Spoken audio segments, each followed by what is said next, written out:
Hey guys, alright, so in addition to batting, some of the things that we really needed to work on from last year was how we field the ball, and then how we get from fielding into making a strong throw.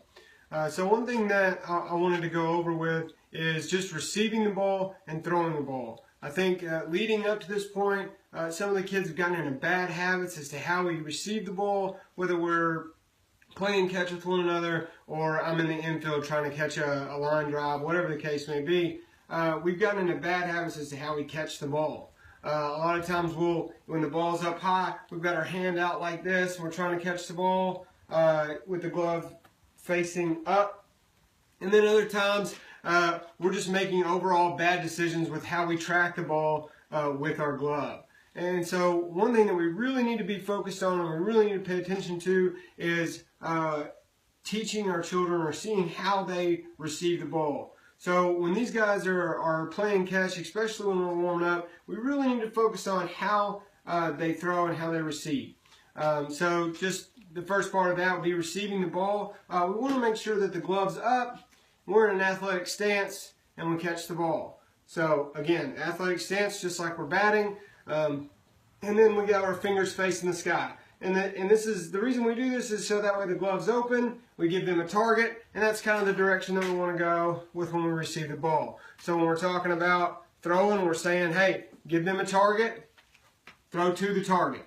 That's how we want to. That's the terminology that we want to use. So that way, again, when they're in the field and we're saying, hey, give a good target right here to whether we're talking to first base or one of the basemen trying to get a ball to them, or we're talking to them about how they catch a ball up high. We got the fingers up and fingers down. So obviously with balls that are usually waist high and above, we're going to say fingers up. If the ball is a little low, we can crouch and move. We can track the ball just like batting. We're going to track the ball with our glove, so that way we know where it's going, and then we catch with two hands. This is very important as far as receiving the ball. We really need to focus on catching with two hands. We had a lot of drop balls last year, and we want to eliminate that issue this year. Balls hit, we need to make balls caught. So we really need to focus on the two hands, and then we need to focus on glove position. So fingers up if the ball's up high. If we need to move a little to the ball, we can, no problem there. And if the ball's down low, then we got fingers down, and we receive the ball in that direction. So that's one thing that not only do we need to focus on talking to our kids about, we also need to make sure that that's what we're doing, so that way they see the example and it's not just us telling them something that we don't even do ourselves. So once again, receiving the ball is very important. It's something we need to work on from the time we start warming up till the time practice is over. The next thing I want to go over real quick is just how we're going to throw the ball. Some of this is subjective to the kid, but a lot of it is just basically technique. As far as when we set up to throw the ball, we're going to talk about what's called the power position, which is here. Again, we're in an athletic stance. We got our elbow up, ball facing away from us, and then either elbow, or you can extend the arm and point with your glove. So either way, we need to be pointing to the target that we're throwing at with either our elbow, definitely with our shoulder, or with our glove, and we're ready to deliver the ball. The ball needs to be facing away from us, elbow up high. Again, athletic stance, we're here, and this allows us to follow through appropriately and not throwing the ball down here or keeping our arms straight as we throw through the ball. So these are things that we're going to work on. The way we warm up, we'll be going through these motions to try to get muscle memory involved, so that way every time we throw, we're throwing correctly. And that's something, once again, us as coaches or as parents and when we're working with our kids, it's hard for us to throw the ball back to our kid like that and then try to get our kid to throw back to us properly. All right, so we need to work on fundamentals just as much, so that way they see us using those fundamentals when we receive the ball or when we throw the ball. The second portion of this would be obviously fielding a ball.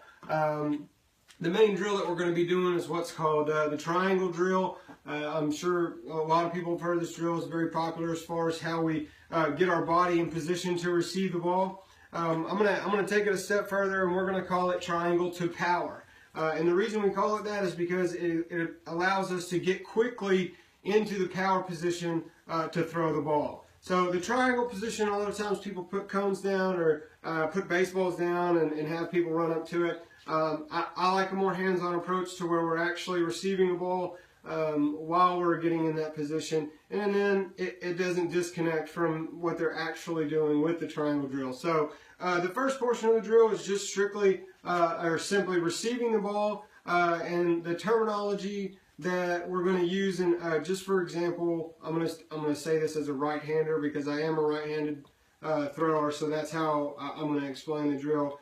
For left-handed players, it would just be the opposite. So when we're approaching a ball that we're going to have to charge, the way we get into the triangle formation is we say right, left, funnel. Now the funnel is after we receive the ball, so when the ball is coming at us, we come up, right, left, funnel, ball comes up, and then we're going to move into the power position. But that's the first part of the drill, so right, left, funnel. Every time, right, left, funnel, every time. We make sure the glove goes to the ground and the top hand comes down to stop the ball or to get ready to complete our transition.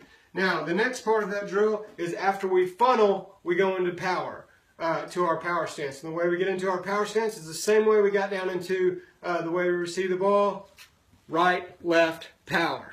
Whether we're throwing the ball home or first base, or second base, wherever we need to get the ball, this is an appropriate action to get us there. It's efficient, and it's all done within 4 steps. So, as we're charging the ball, we come up, right, left, glove down, we receive the ball, we're funneling up to get the ball in to complete our transition, and then right, left, we set up to show power. And that's the way we want to run the drill. We're going to have somebody slowly feeding a grounder to them, allow them to charge. We're going to go right, left, funnel, right, left, power. Sometimes people can hop into it. A lot of times they cannot. So if they are to the point where they can say right, left, and then hop up into a power throw position, great. But what we want to work on just to get them to where they can be able to do that is we charge the ball, right, left, funnel, right, left, power, and we're ready to throw. And that gets us back, just as we were talking earlier, about the way we throw a ball. We need to make sure that we're still in an athletic position, everything's ready, and we follow through with our throw. Okay, so that's the terminology that we're going to use, right, left, funnel, right, left, power. And that's how we want to do. We don't want them to throw the ball the first couple of times. We just want to get them used to getting up and getting into that position straight out of where they've just funneled the ball. And then eventually, it's all one motion. They do it without even thinking about, so that's why we're going to rep this over and over and over again. Okay? Again, mainly need to focus on when we're in the field. This doesn't matter if you're in the infield or the outfield, doesn't matter.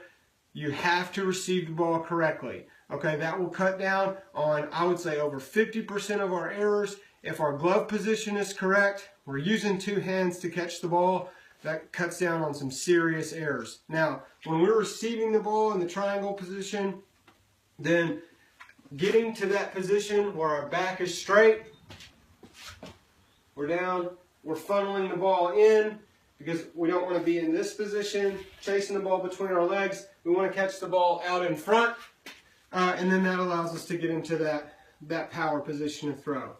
All right, guys, I know this one was quick, but if you have any questions or concerns, again, just don't hesitate to give me a call, shoot me a text. I'm super excited. It's going to be a good year.